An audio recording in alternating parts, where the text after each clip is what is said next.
अध्याय 9 विवेक ज्ञान।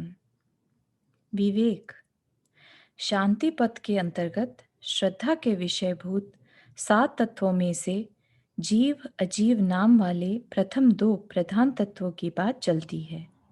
दोनों तत्वों का रहस्यात्मक परिचय पा लेने के उपरांत कुछ प्रश्न स्वतः समक्ष आकर खड़े हो जाते हैं। पहला प्रश्न तो यह है कि इस बाह्य अभ्यंतर अनंत विस्तार में मैं इन दोनों तत्वों के यथार्थ दर्शन कैसे करूं? यह सब कुछ वैसा ही है जैसा कि दिखाई दे रहा है या कुछ और है? अर्थात क्या यह सत्य है या है उन दोनों महातत्वों का कोई स्वांग जो कि उन दोनों ने परस्पर में मिलकर मुझे ठगने के लिए धारण किया है? अर्थात सद असत विवेक। दूसरा प्रश्न यह है कि दूध पानी की भांति एक मेघ होकर धारण किए गए इन दोनों तत्वों के इस स्वांग में मैं तथा मेरा क्या वह कितना अंश है और मुझसे भिन्न पर का क्या वह कितना अंश है? अर्थात स्वपर विवेक। तीसरा प्रश्न यह है कि अति महिमावंत तथा स्वतंत्र चेतन तत्व होते हुए भी मैं इस जड़ या अजीव तत्व के अधीन कैसे बन बैठा हूँ? हजार प्रयत्न करने पर भी इसके चुंगल से छुटकारा संभव नहीं हो पा रहा है। चौथा प्रश्न यह है कि वह कौन सी विधि है जिससे कि इस जगत में रहते हुए भी मैं प्रपंच का स्पर्श न करते हुए केवल इसका दृष्टा बना रहूं? पांचवा प्रश्न यह है कि ये दोनों तत्व किस प्रकार परस्पर में मिलकर बाह्य अभ्यंतर प्रपंच रूप इस अखिल विश्व की तार्कातीत कार्य व्यवस्था का संचालन कर रहे हैं, अर्थात कारण कार्य व्यवस्था। अब लीजिए क्रम से एक एक प्रश्न पर विचार करते हैं। सद असत विवेक। पहला प्रश्न है सद असत विवेक। यह बताने की आवश्यकता नहीं कि जो कुछ भी बाहर में अथवा भीतर में दिखाई दे रहा है वह सब असत है, सत नहीं। बड़ी विचित्र बात सुन रहे हैं। आंखों से प्रत्यक्ष दिख रहा है और असत, नित्य प्रयोग में ला रहा हूं और असत, कोई स्वप्न थोड़े ही देख रहा हूं कि असत समझ लूं इसे। केवल आपके कहने मात्र से कैसे असत मान लूं? देखो, आपके शरीर पर चुटकी भरता हूं, कुछ पीड़ा होती है कि नहीं? फिर असत कैसे समझ लूं इसे? ठीक है भाई, तेरी शंकाएं बिल्कुल उचित हैं। व्यावहारिक दृष्टि से देखने पर तो ऐसा ही है, परंतु मैं जिस पारमार्थिक दृष्टि की बात कर रहा हूँ, जिस तात्विक दृष्टि की बात कर रहा हूँ, उससे देखने पर यह सर्वदा असत ही है। देख, सत किसे कहते हैं? जिसकी अपनी कोई मौलिक या पारमार्थिक स्वतंत्र सत्ता हो। हल्दी तथा चूने के संयोग से उत्पन्न होने वाले लाल रंग की क्या अपनी कोई स्वतंत्र सत्ता है? हल्दी पीली और चूना सफेद, फिर यह लाल रंग कहाँ से आ टपका?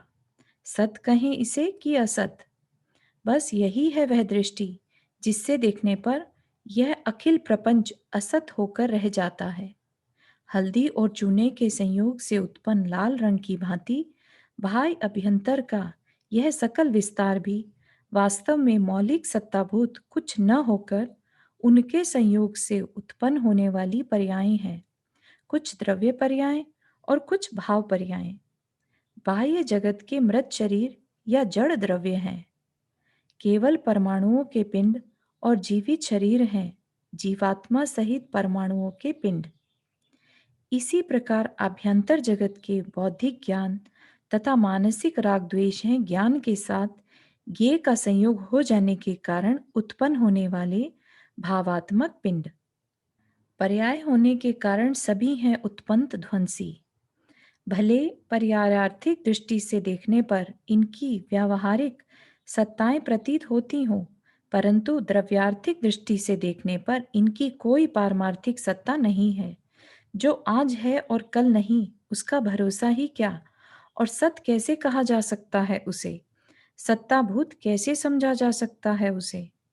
जिस प्रकार सागर से भिन्न उसकी तरंग की कोई स्वतंत्र सत्ता नहीं। इसी प्रकार जीव अजीव तत्व से भिन्न इस बाह्याभ्यंतर जगत की कोई स्वतंत्र सत्ता नहीं। इसलिए जिस प्रकार स्वतंत्र सत्ताधारी होने से सागर ही सत्य है, तरंग नहीं, इसी प्रकार स्वतंत्र सत्ताधारी होने से जीव अजीव तत्व ही सत्य है, यह बाह्याभ्यंतर जगत नहीं। जिस प्रकार लाल रंग चूने और हल्दी का संयोगी स्वांग है, अन्य कुछ नहीं, इसी प्रकार यह बाह्य अभ्यंतर जगत भी जीव अजीव तत्वों का संयोगी स्वांग है, अन्य कुछ नहीं। स्वपर विवेक। अब तक दो तत्व बताए गए, जीव और अजीव। इनमें से कौन स्वतत्व है और कौन परतत्व, यह बात खोजनी है। यह स्पष्ट है कि स्व का अर्थ मैं है और मैं चेतन है, इसलिए स्वतत्व जीव ही हो सकता है, अजीव कदापि नहीं। अजीव तत्व दो कोटियों में विभाजित किया जा सकता है। एक वह अजीव जो दूध पानीवत मेरे साथ इस प्रकार मिला पड़ा है कि उस मिश्रण में जीव कौन व अजीव कौन, यह विवेक भी स्थूल दृष्टि से होना असंभव है। और दूसरा अजीव वह है जो कि मुझसे तथा मेरे इस शरीर से पृथक पड़ा हुआ प्रत्यक्ष दिखाई दे रहा है।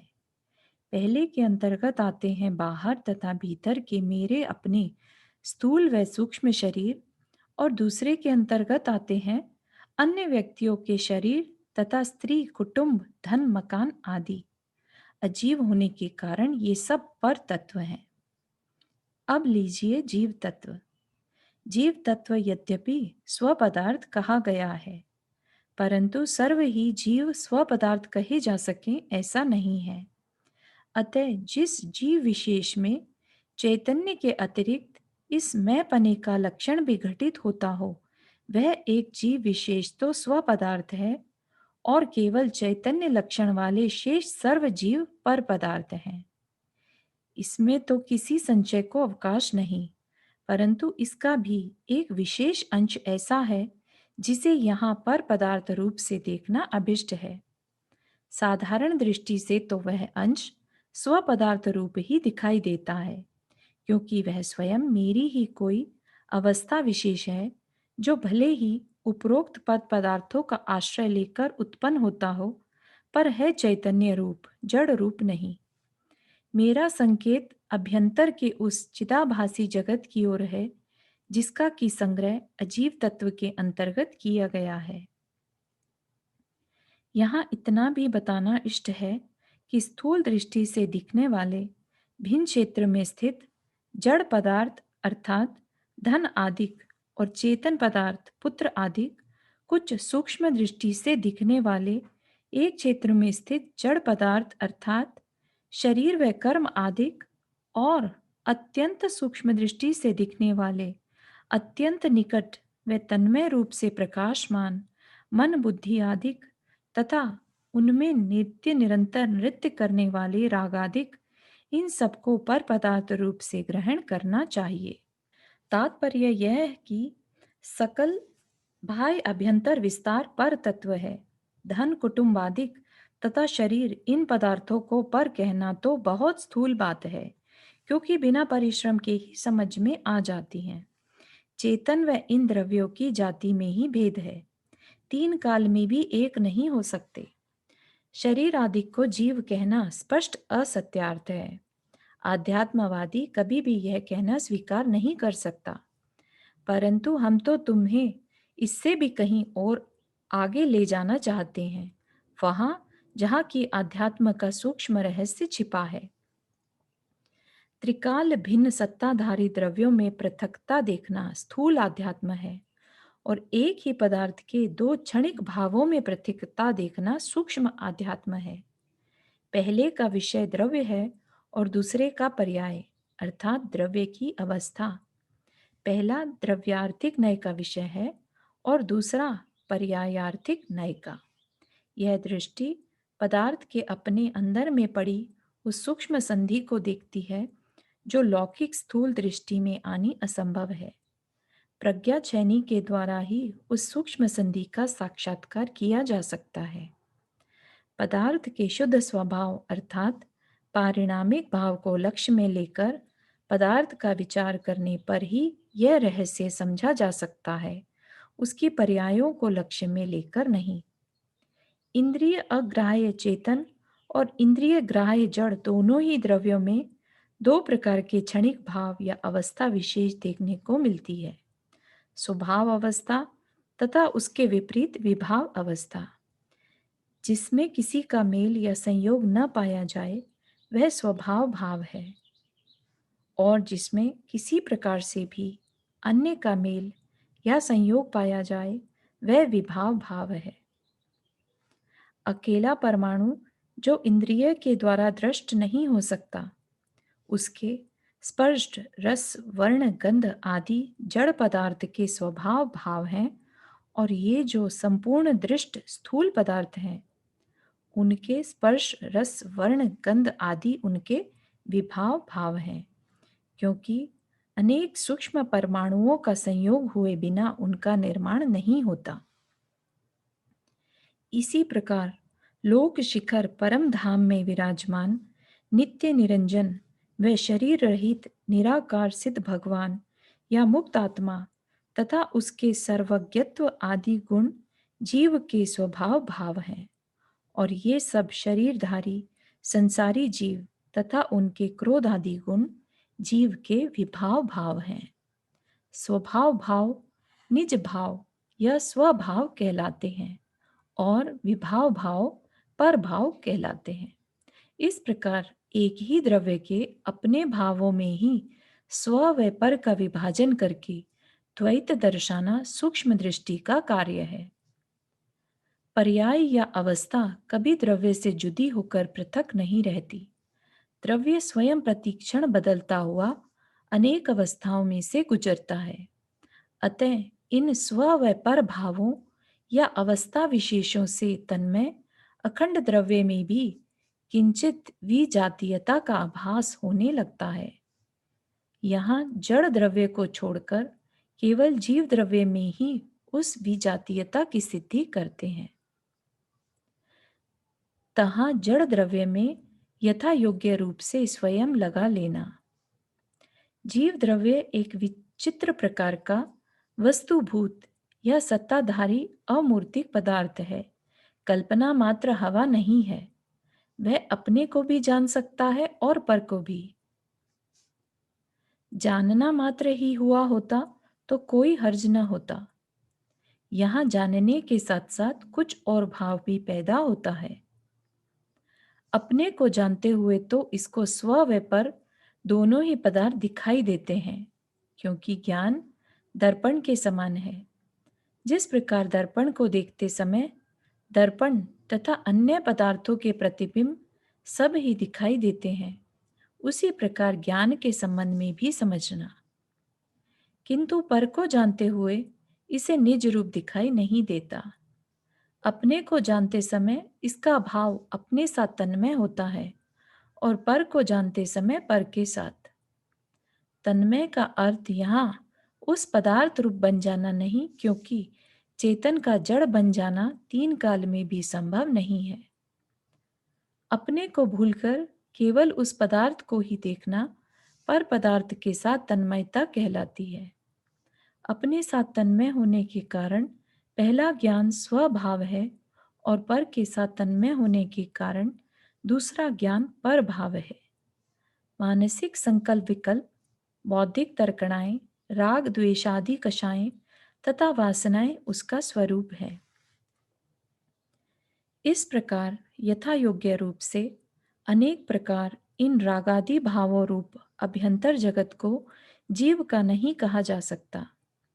यही विशुद्ध अध्यात्म का भेद विज्ञान है, जिसका ग्रहण अत्यंत सूक्ष्म दृष्टि में ही होना संभव है। एक ज्ञान में ही विवक्षावश स्व व पर का द्वैत उत्पन्न कराया गया है। साधारण दृष्टि में तो स्व व पर की कल्पना अत्यंत स्थूल है, पर यहाँ स्वपर की व्याख्या अत्यंत सूक्ष्म है। पहले वाली स्थूल दृष्टि द्रव्यार्थिक नय की दृष्टि है, पर यहाँ पर्यायार्थिक ऋजु सूत्र नय का विषय है, जिसकी अपेक्षा जो बालक है उसे बूढ़ा नहीं कहा जा सकता और जो बूढ़ा है उसे बालक नहीं कहा जा सकता। इस दृष्टि में बालक व बूढ़ा पृथक पृथक दो स्वतंत्र व्यक्ति हैं। ज्ञान के साथ तन्मय रहने वाला ज्ञाता व्यक्ति कोई और है और बाह्य जगत के साथ तथा तत्संबंधी करने धरने रूप विकल्पों के साथ तन्मय रहने वाला कर्ता व्यक्ति कोई और है। इसलिए कहा है कि जो ज्ञाता है वह कर्ता नहीं और जो कर्ता है वह ज्ञाता नहीं। इस प्रकार यहाँ इस प्रकरण में भली भांति स्वपर का सूक्ष्म विवेक जागृत कराया गया।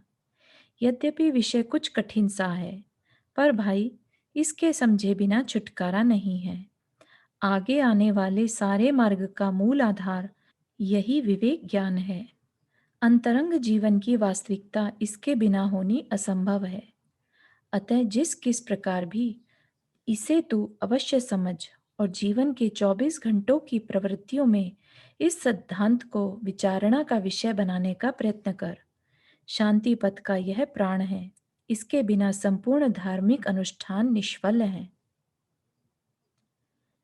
षटकार की स्वतंत्रता। शांति पथ की सिद्धि के अर्थ जीव अजीव तत्वों की बात चलती है। उनकी मिली जुली अवस्था में विवेक उत्पन्न करने के लिए कुछ प्रश्नों पर विचार किया जा रहा है। सत असत विवेक तथा स्वपर विवेक विषयक प्रश्नों का समाधान हो जाने के उपरांत अब तीसरा प्रश्न आता यह है कि अति महिमावंत तथा स्वतंत्र चेतन तत्व होते हुए भी मैं इस जड़ या अजीव तत्व के अधीन कैसे बन बैठा, जो हजार प्रयत्न करने पर भी इसके चुंगल से छुटकारा संभव नहीं हो पा रहा है। प्रश्न बड़े महत्व का है, इस पर विचार करते हैं। अभी अभी 3 कोटि के पर पदार्थ बताए गए हैं। एक तो भिन्न क्षेत्रावगाही धन कुटुंब आदि, दूसरा एक क्षेत्रावगाही स्थूल शरीर और तीसरा मेरे साथ कुछ तन्मय सा दिखने वाला राग द्वेषात्मक सूक्ष्म शरीर। यह तीसरा शरीर ही मेरा वास्तविक बंधन है, न है धन कुटुंब आदि और न है यह स्थूल शरीर। इससे मुक्त होने के लिए मुझे यह ज्ञान होना चाहिए कि इसकी मेरे अंदर उत्पत्ति किस प्रकार तथा किस कारण से होती है। इसी का उत्तर आज चलेगा। अपने आज के विकल्पात्मक संसार पर दृष्टिपात करके यदि मैं इसका विश्लेषण करूं, तो स्पष्टतः यह बात ध्यान में आ जाती है कि क्यों और किस प्रकार मैं आज प्रतिक्षण नए नए विचार व विकल्प उठा उठा कर उनमें स्वयं फंसा हुआ व्याकुल बना रहता हूँ।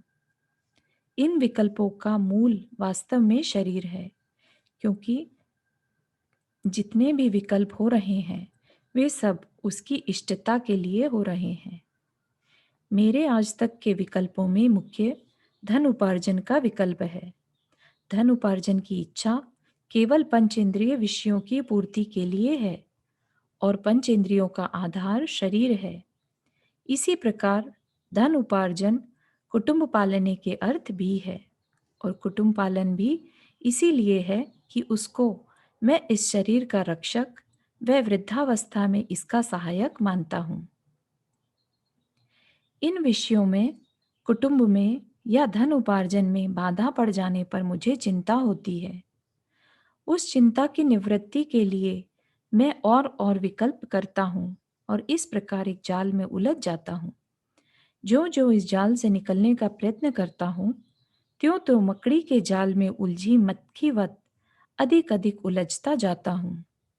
इन विकल्पों से निवृत्ति पाने की इच्छा रखते हुए भी मैं इनसे क्यों नहीं निकल पा रहा हूँ, इसका कारण ही नीचे बताया जाता है। इसका कारण स्वपर पदार्थों का मिश्रण है।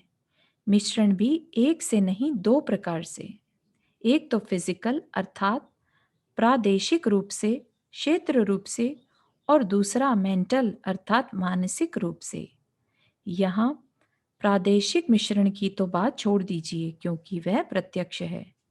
मेंटल या मानसिक मिश्रण की बात विचारणीय है, क्योंकि प्रादेशिक मिश्रण मेरे लिए विशेष बाधा कारक नहीं है। मानसिक मिश्रण ही मुख्य बाधक है, जो कि मेरी शांति को घात रहा है।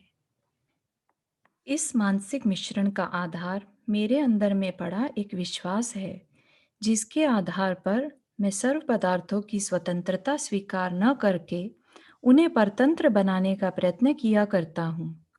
उनकी परतंत्रता को ही मैं भ्रमवश अपनी स्वतंत्रता समझता हूँ। बात केवल इतनी ही नहीं है, मैं अपनी स्वतंत्रता को भी स्वीकार नहीं करता, इसको परतंत्र मान बैठता हूँ। मैं व्यक्तिगत रूप से अकेला ही ऐसा कर रहा हूँ, ऐसा भी नहीं है। आप सब तथा सर्वलोक के अनंत प्राणी भी उसी विश्वास के अधीन प्रवृत्ति कर रहे हैं। इस प्रकार कल बताई गई 3 कोटियों में से प्रथम 2 कोटि के पर पदार्थों को मैं अपने अधीन तथा अपने को उसके अधीन मान बैठा हूँ। इसी प्रकार से वे पर पदार्थ भी मुझे अपने अधीन तथा अपने को मेरे अधीन मान बैठे हैं। अर्थात मेरे किए बिना उन पर पदार्थों का कोई भी कार्य नहीं चल सकता और उनकी सहायता के बिना मैं कुछ नहीं कर सकता। मेरी प्रेरणा पाकर ही वे चित्र विचित्र कार्य कर रहे हैं और उनकी प्रेरणा पाकर ही मैं यह विकल्पात्मक राग द्वेष आदि कार्य कर रहा हूँ।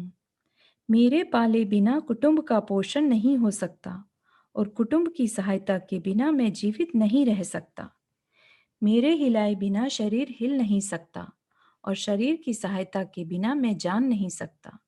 और इसी प्रकार अनेकों चिंताएं तथा विकल्पात्मक पराश्रित धारणाएं हैं।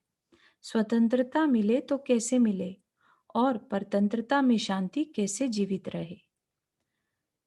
मजे की बात यह है कि इस प्रकार अधिक अधिक स्वतंत्रता के पुरुषार्थ को ही शांति का पुरुषार्थ समझता हूँ। अधिकाधिक भोगों की प्राप्ति से शांति मिलेगी। भोगों की प्राप्ति इस शरीर की क्रिया से होगी। शरीर की क्रिया को मैं करूँगा। इस प्रकार मैं अपनी शांति का वेदन कर लूँगा। अतः मेरा सर्व पुरुषार्थ शांति के लिए ही तो है। हे शांति भंडार चिदानंद भगवान, शांति तो स्वतंत्रता में बसती है, परतंत्रता में नहीं। अब इस परतंत्रता को छोड़ स्वतंत्र दृष्टि उत्पन्न कर, जिसमें प्रत्येक पदार्थ जड़ हो कि चेतन, स्व हो कि पर, स्वतंत्र दिखाई देने लगे। सुन सुनाकर या पढ़ पढ़ाकर यह कह देना मात्र पर्याप्त नहीं कि हाँ हाँ सर्व पदार्थ स्वतंत्र हैं, कोई किसी का नहीं, मैं पृथक हूँ, शरीर पृथक है इत्यादि। इस प्रकार तो सभी कहा करते हैं। दो द्रव्यों की पृथकता का अर्थ इतने पर ही समाप्त नहीं हो जाता कि उनकी स्वतंत्र सत्ता स्वीकार कर लें। सत्ता त्रयात्मक होती है। उत्पाद व्यय द्रव्य स्वरूप अर्थात बराबर बनी रहते हुए भी बराबर बदलते रहना उसका काम है। यह बात आगे बताई जाने वाली है। स्वभाव किसी दूसरे की सहायता नहीं मांगता। जिस प्रकार की जल को शीतल बनाने के लिए किसी दूसरे पदार्थ की आवश्यकता नहीं। सत्ता को उसी समय स्वतंत्र माना कहा जा सकता है जबकि इसके तीनों अंशों को स्वतंत्र मान लिया जाए, अर्थात उसका बदलते रहना भी स्वतंत्र माना जाए। विचारिए तो सही कि किसी भी पदार्थ को बदलने के लिए किसी सहायक की प्रतीक्षा करनी पड़ती है क्या, कि अमुक सहायता आए तो मैं बदलूं, नहीं तो बदलना चाहते हुए भी कैसे बदलूं, और जब तक योग्य सहायक न मिले तो बदले बिना ही पड़ा रहूं। नहीं नहीं, ऐसा नहीं है और न सैद्धांतिक रूप से आप ऐसा स्वीकार ही करते हैं। करें भी कैसे? सब घोटम टाला हो जाए, विश्व कूटस्थ हो जाए, अर्थात सत्ता का ही विनाश हो जाए, सब शून्य हो जाए। और यदि सत्ता को उत्पाद व्यय द्रव्य रूप स्वीकार करते हो और टिके रहते हुए भी स्वाभाविक रूप से स्वयं बदलती हुई स्वीकार करते हो तो इसे मैंने बदला, इस प्रकार के अहंकार को कहाँ अवकाश है। चलती गाड़ी के नीचे चलता कुत्ता भले ही यह विचार करे कि गाड़ी को वह चला रहा है, परंतु उसके भ्रमात्मक विचार के कारण गाड़ी उसके अधीन नहीं हो जाएगी। इसी प्रकार तू भले यह कल्पना करे कि मैं इस विश्व का काम कर रहा हूँ, मेरे किए बिना बेचारा यह जड़ क्या करेगा। परंतु तेरे भ्रमात्मक विकल्प के कारण विश्व तेरे अधीन नहीं हो जाएगा। यह सारा लोक भी यदि भ्रम बनाए क्यों न बैठा रहे, पर विश्व अर्थात सर्व पदार्थ समूह तो स्वतंत्र ही रहेगा अपनी सर्व पलटने की क्रियाओं में। अपने स्वभाव के अतिरिक्त उसे अन्य किसी का आश्रय नहीं है। उपरोक्त सर्व वक्तव्य पर से मेरा प्रयोजन केवल यह सिद्ध करना है कि किसी दृष्टि विशेष से देखने पर प्रत्येक जड़ हो कि चेतन अपना अपना कार्य करने को पूर्ण स्वतंत्र है। प्रत्येक पदार्थ बिना किसी की सहायता से परिवर्तन करने को स्वयं समर्थ है और कर रहा है। षटकार की रूप से स्वतंत्र है, क्योंकि प्रत्येक पदार्थ स्वयं बदलने की शक्ति रखता है। इसलिए वह स्वतंत्र रूप से बदलता हुआ ही अपनी किसी विशेष अवस्था को स्वयं उत्पन्न करता है, स्वयं अपने द्वारा उत्पन्न करता है, स्वयं अपने लिए उत्पन्न करता है, अर्थात उस अवस्था को उत्पन्न करके स्वयं ही उसके साथ तन्मय हो जाता है, अपने में से ही निकाल कर उत्पन्न करता है, अपने स्वभाव में रहते हुए ही उत्पन्न करता है, और इसीलिए यह अवस्था विशेष उसी की है, किसी अन्य की नहीं। इसी को षटकार की स्वतंत्रता कहते हैं। अवस्था उत्पन्न करना ही पदार्थ का काम है। इसलिए कह सकते हैं कि उपरोक्त षटकार को रूप से प्रत्येक द्रव्य स्वयं अपना कार्य करता है, किसी दूसरे की सहायता की उसे आवश्यकता नहीं। जैसा कि अगले अधिकार में बताया जाने वाला है, भले ही वस्तु की कार्य व्यवस्था में निमित्तों आदि की सहायता का कोई स्थान हो, परंतु वस्तु स्वभाव को देखने वाली इस तात्विक दृष्टि में उसका कोई स्थान नहीं है। जन्म मृत्यु रहस्य। लीजिए इसी तथ्य को दृष्टांत देकर समझाता हूं। दृष्टांत भी तुम्हारा अपना।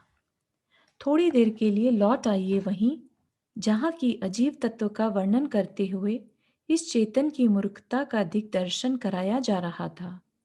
उस मूर्खता का जिसके कारण कि वह मैं की खोज निज शांति स्वभाव में न करके करता है विविध शरीरों में, इनके नातेदारों में तथा इनके जन्म मरण में। फिर आप ही सोचिए कि कैसे संभव हो सकते हैं चेतन भगवान के दर्शन। जड़ शरीरों में जब वह है ही नहीं तो वहां वह मिलेगा कैसे। युगों बीत गए परंतु आज तक न संभला। घर में पुत्र उत्पन्न हुआ, आहा कितनी अनोखी बात हुई, कितने हर्ष का स्थान हुआ। एक नवीन वस्तु जो बना डाली है मैंने, मानो कि उसकी सत्ता ही बना डाली हो, इससे पहले वह लोक में ही न हो। एक महान कार्य जो किया है मैंने अपने ही जैसे एक नवीन व्यक्ति का सृजन करके, परंतु अपनी ही भांति मूर्ख, मूर्खों की टोली में एक की वृद्धि जो कर दी है मैंने। और यह क्या, अरे काल, हाय हाय, नहीं तू तो चला जा यहां से। देख देख, जरा दूर रह, यहां मत आ। यह तो मेरा पुत्र है, मेरी सृष्टि है, इस पर तो मेरा अधिकार है। तू कहाँ ले जाना चाहता है इसे, मेरे बिना पूछे। व्यापार में कुछ लाभ हुआ, आहा कितना बड़ा काम किया मैंने, कितना चतुर हूं मैं जो इतना धन ले आया हूं, मानो कोई नई वस्तु ही बनाकर लाया हूं। इससे पहले यह इस जगत में थी ही नहीं। अरे यह क्या हानि, अरे तुझे किसने बुलाया, जा जा, जब बुलाए तब आना, बिना बुलाए आना सेवक की मूर्खता है। मानो मेरी ही आज्ञा तो चल रही है विश्व पर, मेरे ही अधीन रहना चाहिए सबको, मैं स्वामी जो हूं सबका। मूर्खों को सब ही मूर्ख न दिखाई दे तो क्या दिखाई दे। और इसी प्रकार कभी हंसता और कभी रोता चला आ रहा हूं, न जाने कब से। मेरे अंदर आत्मा बोल रही है, मेरी मृत्यु एक दिन आ जाएगी, मुझे चिता पर रखकर फूंक दिया जाएगा और आत्मा उड़ जाएगी इसमें से। एक फूंक सी निकलकर, और इसके पश्चात मैं तो जला दिया गया ना, एक अंधकार सा, जिसमें कुछ नहीं भासता कि मैं रहा या विनश गया। नहीं नहीं, मैं तो विनश ही गया। मृत्यु जो आ गई, अब कहाँ दिखूंगा मैं? किसे दिखूंगा मैं? किसे पुकारेंगे लोग अमुक नाम लेकर? जन्म से पहले कब था मैं? किसे दिखता था मैं? कौन पुकारता था मुझे अमुक नाम लेकर? हाँ हाँ ठीक है, जन्म से पहले मैं था ही नहीं, और मृत्यु के पश्चात मैं रहूंगा नहीं। जन्म से मृत्यु तक के लिए बस इतना ही तो मैं हूं, इतना ही तो है मेरा जीवन। जितनी मौज उड़ाई जाए उड़ा ले, जितनी संपत्ति खाई जाए खा ले, फिर कौन जानता है कि रहे या ना रहे। सदा से जी जी कर मरता आ रहा है आज तक इसी प्रकार। सदा से बराबर विनश रहा है तू, सदा से चिता में जलाया जा रहा है तू। पर मजे की बात यह है कि मैं हूं यह कहने वाला आज भी तू अपने होने का पोषण कर रहा है। सदा से भोग रहा है तथा खा रहा है इस लोक की संपत्ति को, पर आज भी यह ज्यों की त्यों बनी हुई है इस धरातल पर। अरे भाई, यह विचारा है कभी कि यह जिसे तू फूंक सी उड़ जाने वाली आत्मा कह रहा है, जिसे तू अपने अंदर बोलता हुआ देख रहा है, वही तो तू है, चेतन ज्योति परम तत्व, अबाध्य व अकाट्य। जिसे तू जलता हुआ देख रहा है, वही तो है अजीव तत्व, चेतन शून्य जड़। यदि विश्वास नहीं आता तो अपने को उस फूंक सी निकाल कर देख ले इस ढोल की पोल। कहाँ चली जाती है इसकी ज्योति व तेज? आंख होते हुए भी क्यों नहीं देख सकता है यह? मुख होते हुए भी क्यों नहीं बोल सकता है यह? कान होते हुए भी क्यों नहीं सुन सकता है यह? नाक होते हुए भी क्यों नहीं सूंघ सकता है यह? अग्नि पर रख देने पर भी क्यों पीड़ा नहीं होती है इसे अब? क्यों चीख पुकार नहीं करता है आज यह तू ही था कि जिसके कारण इसमें ज्योति थी, तेज था। यह तू ही था जिसके कारण यह देखता था। यह तू ही था जिसके कारण यह बोलता था। यह तू ही था जिसके कारण यह सुनता था। यह तू ही था जिसके कारण यह सूंघता था। और यह तू ही था जिसके कारण अग्नि लगने से यह चीखता था। परंतु विचार तो कर अपनी बुद्धि के फेर पर। अपने को फूंकवत फोकट की वस्तु मान बैठा और इसे मैं मान बैठा है। अपनी महत्ता भूलकर इसकी महत्ता गिनता है। अपने को जड़ व इसे चेतन मानता है। भाई, तू आज तक कभी मरा नहीं। मरता तो आज बैठा मैं कहने वाला तू कहाँ से आता? यदि विश्वास नहीं आता तो पुनर्जन्म के उन प्रत्यक्ष दृष्टांतों को देख, जो आज के समाचार पत्रों के युग में प्रत्यक्ष पढ़ने, सुनने, देखने व अनुभव करने में आ रहे हैं। अपने को मैं कहने वाला कोई भी व्यक्ति विशेष पुनर्जन्म पर विश्वास न करने वाले वातावरण में उत्पन्न होकर भी, अर्थात मुसलमानों व ईसाइयों में जन्म धारण करके भी, क्या आज तक यह कहता सुना नहीं जाता कि मैं इससे पहले अमुक देश में, अमुक ग्राम में, अमुक माता पिता का पुत्र या पुत्री, अमुक का पिता या माता, अमुक का पति या स्त्री था, अमुक व्यापार करता था, अमुक मकान मेरा ही था, यह मेरी ही दुकान थी, अमुक व्यक्ति को इतना पैसा देना था मुझे, अमुक स्थान पर अमुक वस्तु रखी हुई थी मैंने, तथा अन्य भी अनेकों ऐसी बातें जिनकी खोजबीन व परीक्षा कर लेने के पश्चात, उन सर्व बातों की सत्यता प्रकाशित हो जाने के पश्चात यह कहे बिना न रहेगा कि निसंदेह अपने को आज मैं कहने वाला यह व्यक्ति वही है जो इस बार जन्म लेने से पहले, इससे पूर्व की अवस्था में भी अपने को मैं ही कहता विद्यमान था। भले ही पहले अंधविश्वास पर आधारित रहा हो यह तथ्य, पर आज के युग में तो सौभाग्यवश अंधविश्वास का विषय नहीं रह गया है। यह हस्तामलकवत आज प्रत्यक्ष हो रहा है इस परम सत्य का। उत्पाद व्यय द्रव्य। इस प्रकार देखने पर आज जो जन्मा है वह वही है जो पहले कहीं से मरा है, कोई नया नहीं। और यदि ऐसा ही है तो जन्म लेते समय कौन नई वस्तु जन्मी और मरण पाते समय कौन पहली वस्तु विनिशी। बिल्कुल इसी प्रकार जिस प्रकार की विचार करने पर यह बात ध्यान में आ जाती है कि धन लाभ होते कौन नई वस्तु आ गई और धन हानि होते कौन वस्तु विनष्ट गई। यहाँ ही थी, यहाँ ही रही, न कुछ आई न कुछ गई। इसी प्रकार तू भी यहीं था, यहीं रहा, न कुछ जन्मा न कुछ मरा।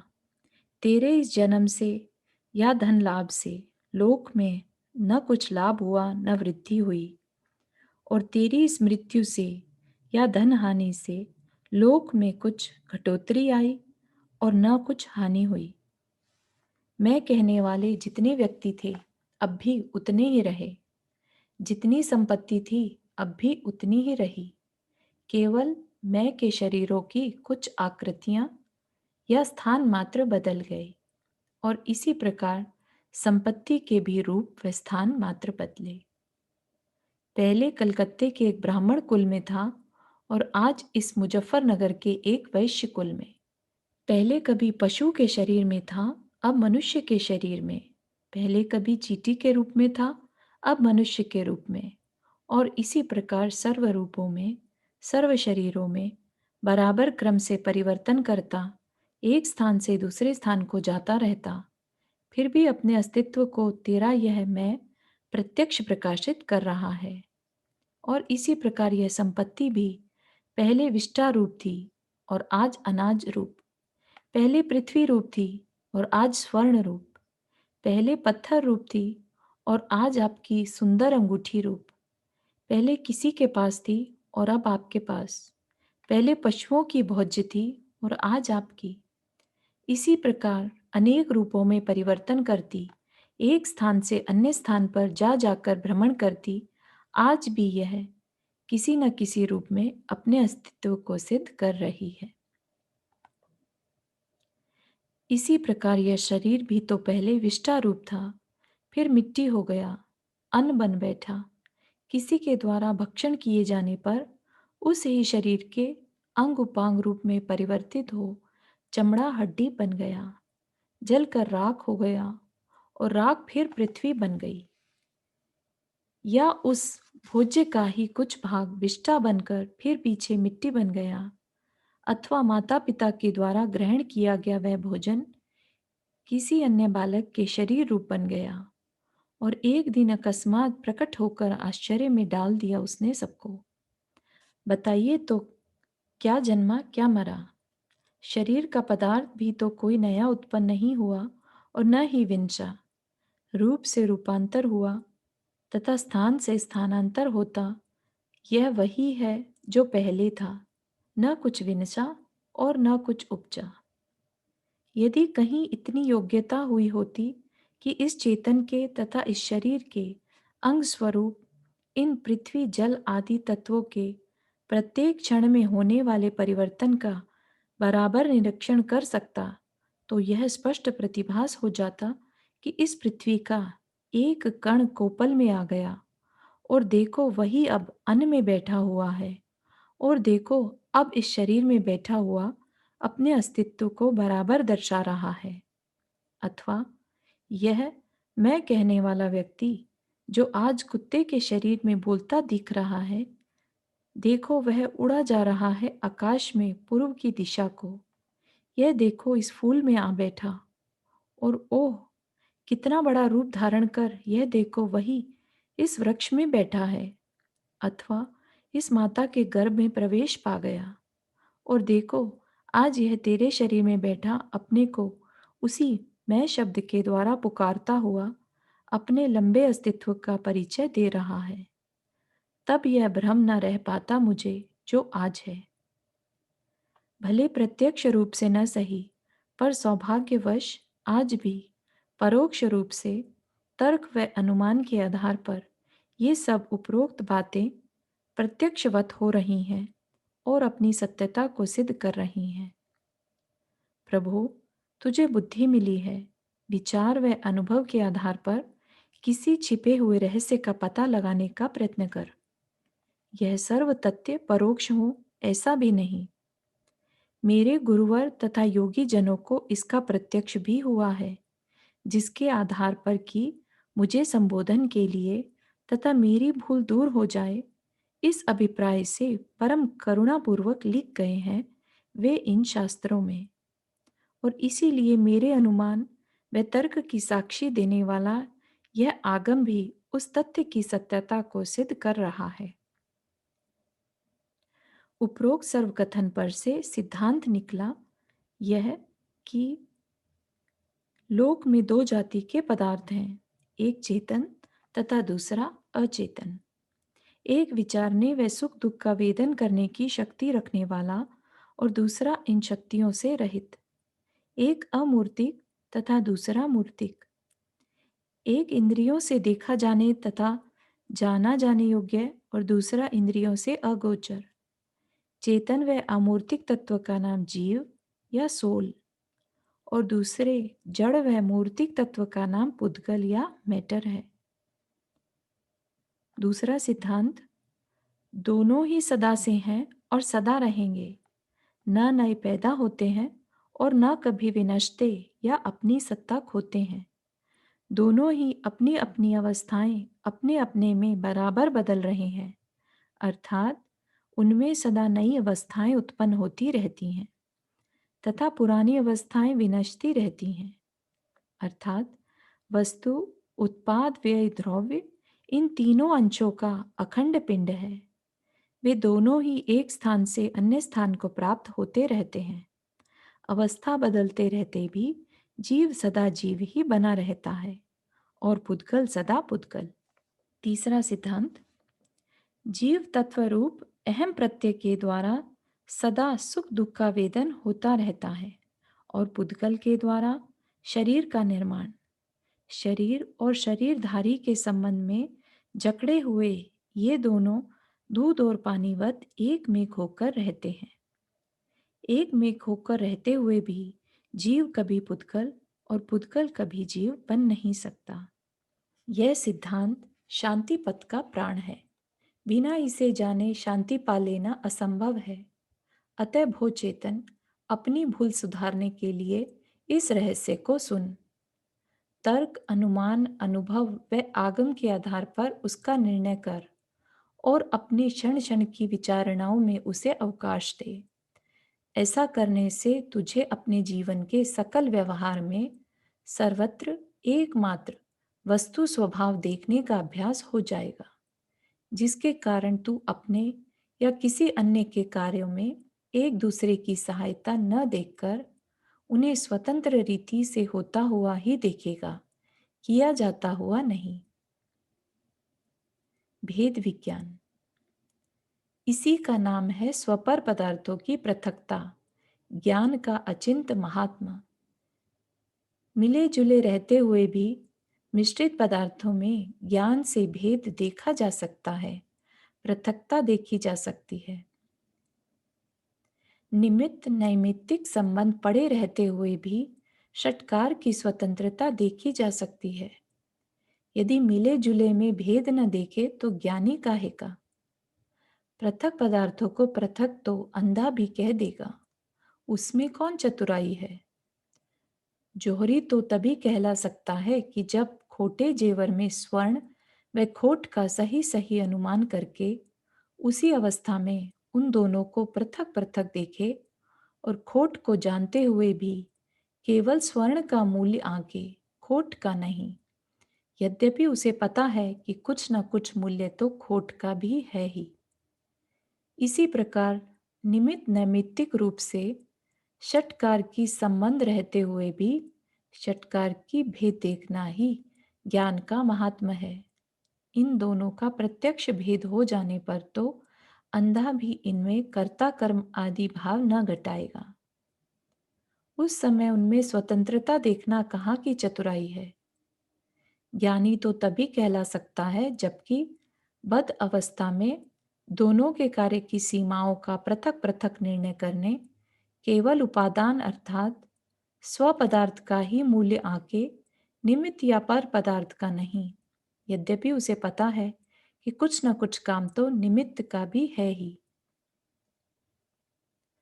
तू ज्ञानियों की संतान है, अंधों की नहीं। अतः यही योग्य है कि परतंत्र दृष्टि को छोड़कर स्वतंत्र दृष्टि को अपना। निमित्त को जानते हुए भी उसका मूल्य न गिन। स्व व पर दोनों को पूर्ण स्वतंत्र देख, षटकार की रूप से स्वतंत्र अर्थात स्वयं अपने द्वारा, अपने लिए, अपने में ही अपना काम करते हुए देख। सुनार ने जेवर बनाया ऐसा ना विचार कर, स्वर्ण से जेवर बना ऐसा विचार। मैंने कुटुंब पाला या शरीर के अर्थ धन कमाया, ऐसा ना विचार कर। मैंने केवल विकल्प उत्पन्न करके अपना अहित किया, ऐसा विचार। इसका नाम है दो द्रव्यों की पृथकता, शरीर आदि का मुझसे जुदापना या स्वपर भेद विज्ञान। केवल शरीर जुदा और मैं जुदा, या शरीर मेरा नहीं, कुटुंब से मेरा कोई नाता नहीं, इतना कहने से काम न चलेगा। मेरा नहीं का अर्थ षटकार के रूप से मेरा नहीं ऐसा है, और न मैं इसका कोई काम कर सकता हूं और न यह मेरा। न मैं इसके द्वारा कोई काम करा सकता हूं, न यह मेरे द्वारा। न मैं इसके लिए कोई काम करता हूं, न यह मेरे लिए। न मैं इसके स्वभाव में जाकर कोई काम करता हूं, न यह मेरे स्वभाव में आकर। अपने अपने स्वभाव तथा अपनी अपनी सत्ता से दोनों पृथक हैं। अपने अपने प्रदेशों से भी दोनों पृथक हैं। अपने अपने काल या अवस्थाओं से भी दोनों पृथक हैं, और पृथक पृथक रहकर अपनी अपनी अवस्थाएं स्वतंत्र रूप से उत्पन्न कर रहे हैं। अपने भावों के भी स्वयं स्वामी हैं। इस प्रकार है स्वपर पदार्थों की पृथकता।